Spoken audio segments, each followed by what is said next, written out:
Hey, Money Magicians, how are you? So today this is a really quick video. I just wanted to share that I'm back in Chiang Mai, and actually that's not why I'm sharing this. I'm back in my old apartment in Chiang Mai, and there's actually a whole funny story around this. But first I have to show you guys why I wanted to come back to this really cute place. I love it. Okay. So the apartment has this insane view, right? So I lived here for about 15 months on and off last year and 2017. So part of 2017 and last year. And I get to do yoga in the space watching this incredible view, right? And I get to have like visitors and like sit in the lounge and watch the view. And my bedroom has an even a more awesome view. But anyway, that's not the purpose. That is sort of the purpose of this video, right? So I'm so excited. I'm back in Chiang Mai. I actually planned to go to South Africa. That was my original plan. But what happened was I got this feeling like every time I would sit down and leave Vietnam, you guys already know that story, I would feel like I can't leave Vietnam. Then I got to Bangkok and I was like, I really want to go to South Africa, you know, but everything in my system, and my plan was to just get to the airport, buy the ticket and just go. But then everything in my system was like, go to Chiang Mai. And I was looking online and there was nothing that I wanted in Chiang Mai, but everything I wanted, I'd written down absolutely everything I'd wanted on the flight for the month of June. And I guess when I look back, it makes sense because the things that I want, like the massages that I want, the yoni massages and the Chine Tsang massages, and also just like the healing work that I want to get done. It's all so possible in Chiang Mai, and I can get it done so easily here. And one of my things was I just really want my old apartment, you know. I didn't say like that, but I was like, every time I thought about the space I wanted to live in, this apartment flashed by, and I was like, love to see the moon every evening, to be able to just sit in the lounge or in my bedroom, watch sunset, watch the moon, watch the mountain, and also just have smoothies. So in my head, I was like, I want smoothies, more raw foods, more everything. And I want to be able to walk to the market to get my fresh fruit and veggies without even thinking twice about it, man. And I mean, the apartment kept flashing, but I knew it was being rented out because when I left, my landlord had already told me that she's renting out the apartment. So I booked a random place in Old Town in Chiang Mai. I got to this place, I kid you not, I took one look at it. My spirit was like, I'm not doing this. You know, I was like, I had booked for about 4 nights, and I looked at this place, I was like, I need to get out of this in like a night. And as I'm sitting there talking to the guy, I'm like, I need to just make it a 1-night stay. Now, I hadn't told anyone that I just said to my friends, I'm coming through to Chiang Mai. I don't know for how long, just kind of going with this insane thing where I got to the airport and I was like, just hop on a plane and go to Chiang Mai. Oh, long story. But anyway, this is how I often live, right? Like I just have to follow that voice because it's never really led me astray. I don't trust it most of the time, but every time I've listened to it, it's never led me astray. And part of why I don't trust it is because it's so crazy, right? There's no planning to it. There's no rhyme or logic. And yeah, so anyway, this is how I ended up in Goa, how I ended up in Sri Lanka, how I end up in almost every country, right? I'm just like, I don't know, let's just go with this. So I get to Chiang Mai, and then something deep in my spirit that had been saying the whole time I'd been at Bangkok was, contact your old landlord, you know, just contact your old landlord and find out if that apartment is available. Now I'm thinking, this is kind of a little too crazy, right? I've got things I need to do. I have work to do. I've got things to do. But I'm like, okay, I got to this place in Old Town, and I'm very clear that there's no way I'm going to spend 4 nights in this place. So I contact my old landlady. I'm like, hey Siri, I just landed in Chiang Mai. I'm booking into a hotel, but I literally can't stay in this place. Oh, she's also a real estate agent, right? So it makes sense that I would contact her about this. And I'm like, do you have any places available for 3 weeks? Now, this is kind of crazy because it's, if you're going to rent in Chiang Mai, they want to do at least a month, and you do month to month, and then you put down a deposit. And then like, so, you know, and I've already shared how like I've had like after my apartment and renovating, it's not like I'm floating in cash, right? So putting down a deposit is not exactly wasn't exactly in my future. So, and I was like, I know I'm not going to stay a full month because that's not what I'm hearing, right? So I know I'm staying probably 3 weeks, maybe 4 if I push it. So it's not like I'm going to be able to do month to month or do the normal negotiations that I usually require. So I just tell her straight up. So she goes to me, Van, this is kind of crazy. You know, the guy moved out. So I contacted her yesterday, which was Saturday. And she's like, my tenant just moved out on Friday. He was like, yeah, he needed to go. I'm like, what? Really? So she's like, listen, the apartment is dirty, but if you really need it, you can move in Sunday morning, which is today. And she hadn't, because the move out had just happened just like that. And she hadn't had time to post the apartment up for rent. She hasn't had time to talk to people about it. And of course, here I am. So I have my old apartment back, and I'm literally so much in awe in how it all happened. But actually, not only that. So then I contacted one of my friends, Keidra, and I told her I was probably going to come through to see her because we've been wanting to do a retreat together since last year. We've been talking. But anyway, it's just so crazy. So I meet up with Keidra, and I'm like, I don't think I can do the retreat like I planned in December. Like, let's talk about the retreat. She's like, yeah, we should do it next year. I'm like, okay, fantastic. Then we start having this long chat, and she basically tells me what to do about the retreat space in Chagastad in Mpumalanga, which had been at the back of my mind, and I didn't have an answer, and I'd been asking the universe, what should I do? What should I do? And she basically helped me figure it out because it's not really my space, it's my mom's space, and how my mom can turn it into the retreat center that she wants. And the idea that she gave me is exactly what would work for my mom. I was just like, oh my gosh. So, okay, this morning I meet up with Siri when I move in, and I think now I'm at this point where I think I'm in Chiang Mai to just find all the answers that I want. So I've been freaking out in the student group that there's a bunch of projects that I'm working on that have to do with real estate and some things, right? And I just didn't know how I was going to pull off anything because in terms of just finances and everything, like I'm like, there's a lot of money needed and all sorts of things. So then I had a conversation with my landlady and husband, whom I become friends with, you know, over since I started renting the place in 2017, which is why I could also contact her as not just a random a tenant, but also as a friend. So then I start telling her all the plans that I've got, and she and her husband happen to be real estate investors. So they literally sit down with me and help me work through some contracts and help me figure out how I'm going to do the projects that I want to do and still make money and still probably find a way to grow wealthy money into the real estate side of things.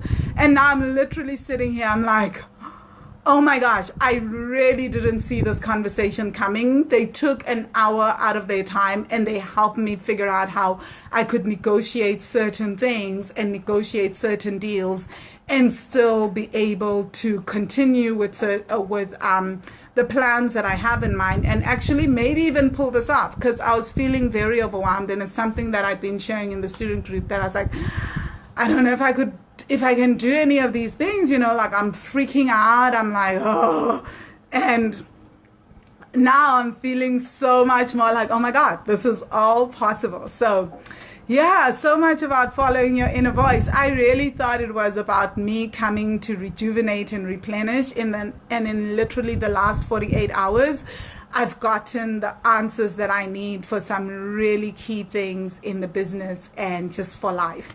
So Anyway, recapping on this week. So this week for me has been a very interesting experience and with some very deep lessons, right? It's about surrender. I wanted to leave Vietnam and I booked my ticket to leave Vietnam last Monday. I didn't do it. I couldn't do it and there was nothing really stopping me. It was just that I had this inner voice that said, stay.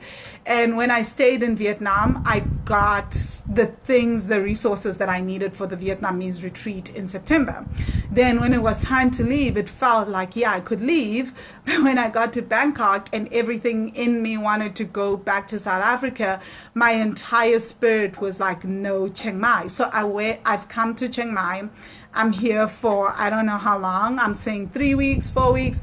Who the hell knows? I may get to like the third week and something will say, stay, I don't put it past me anymore, So right now, that's where I am. I mean, I definitely want to go to South Africa, but whatever's taking me to these places and making me stay longer, I'm seeing that there's answers there. So I honestly am just in so much awe because what I got in the last hour's conversation earlier today has been just so mind-blowing and just so incredible in how I'm thinking of how I'm going to move forward in terms of financing, negotiating, just so many things that I would never have thought of. And I can see that it's going to make a world of difference, right?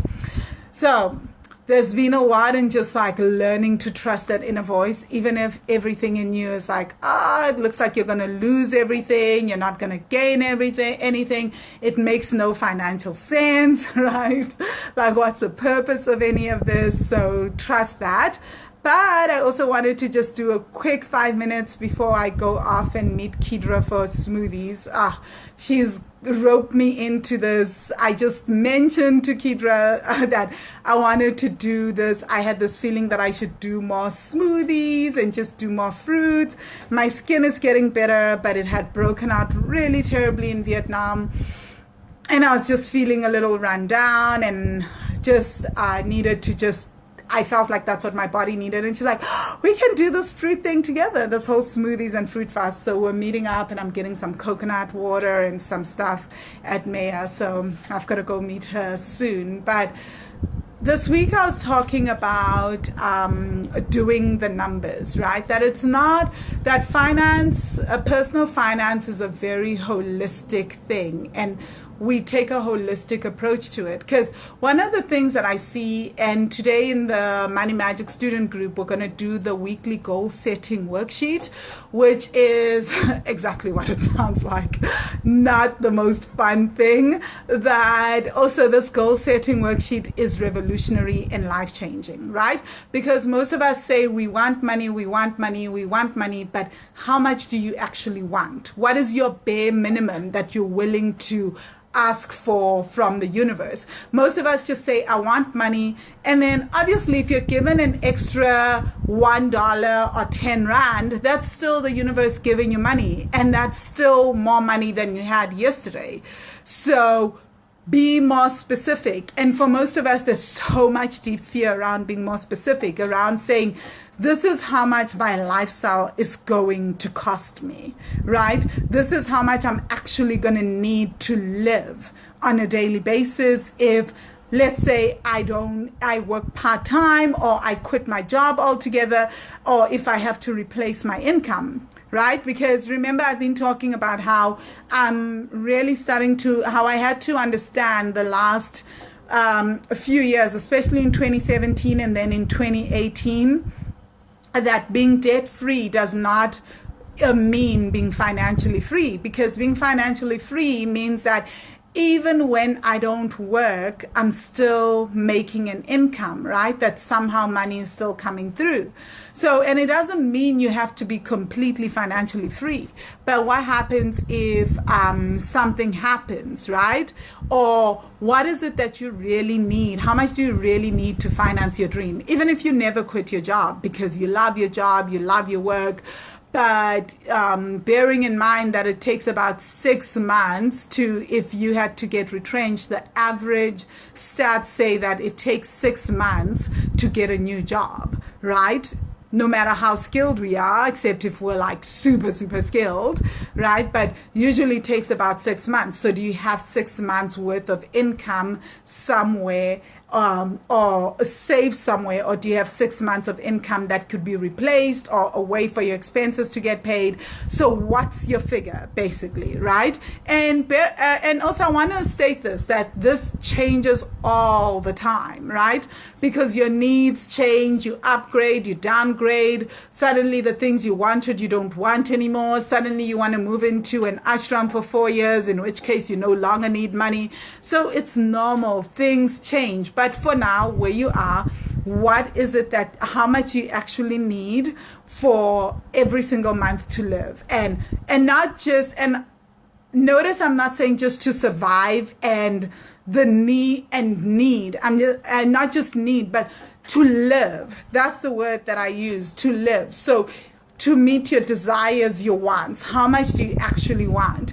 Now, this freaks a lot of people out. But here's the thing. Until you get very specific on the amount of money that you want, then how are you going to know how much extra income you even need? How much you need when you get promoted?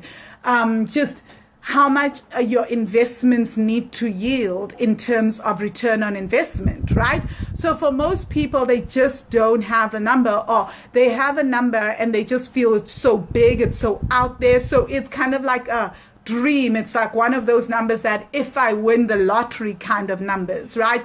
Well, that's not going to help, because you've got at least, I know, 1 million people in South Africa, another million in the States, another million in Thailand, various people that are all looking to win the lottery. So let's assume that we all are able to win the lottery in South Africa, all of us, all 40 something million of us, right? Then, I don't know how many people actually are in South Africa. I think it's 40 something million, right?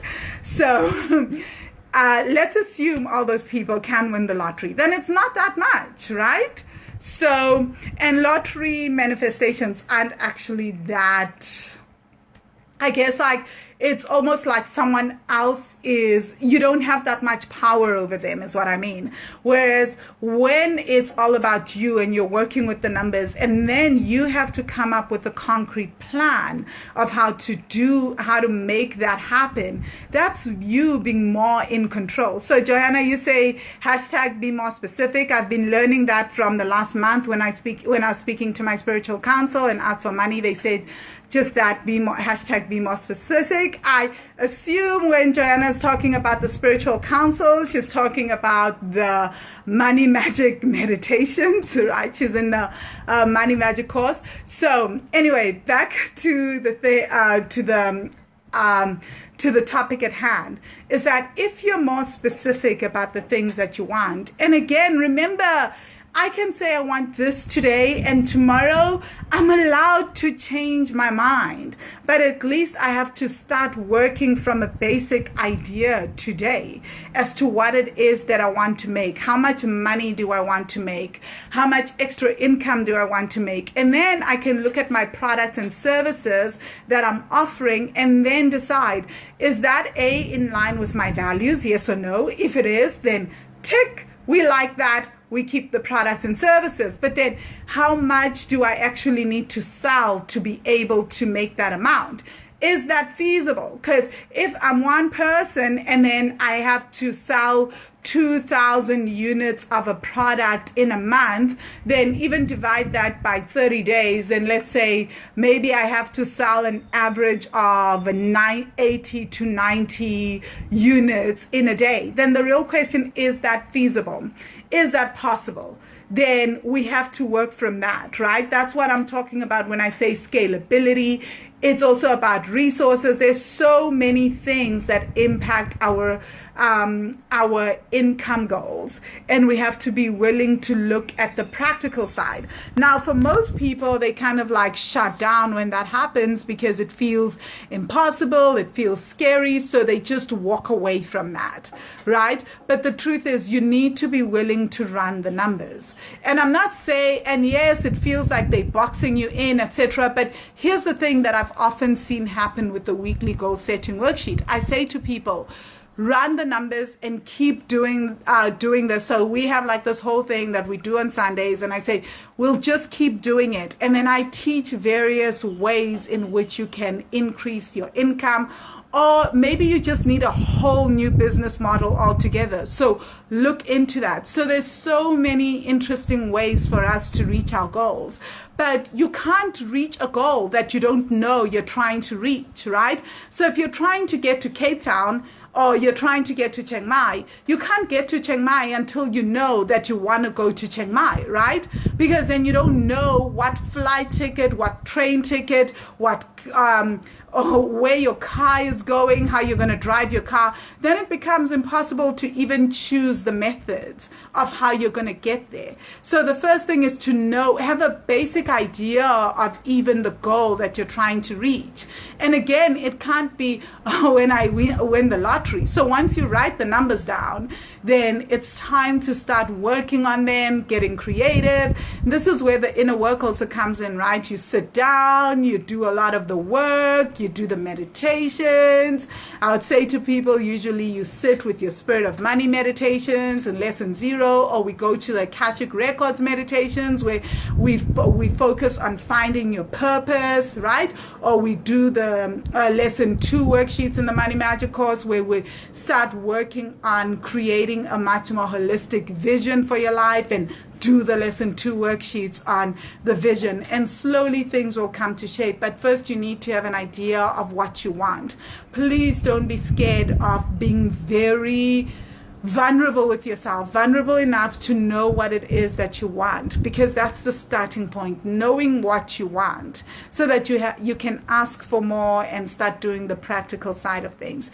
Anyway, hope this makes sense. Have a wonderful Sunday. Let me go get my smoothie and fruit. I'm so excited to be back in Chiang Mai, guys. It's really, really awesome to be back. I'm glad I get to look at Doi Sutet Mountain. Cheers.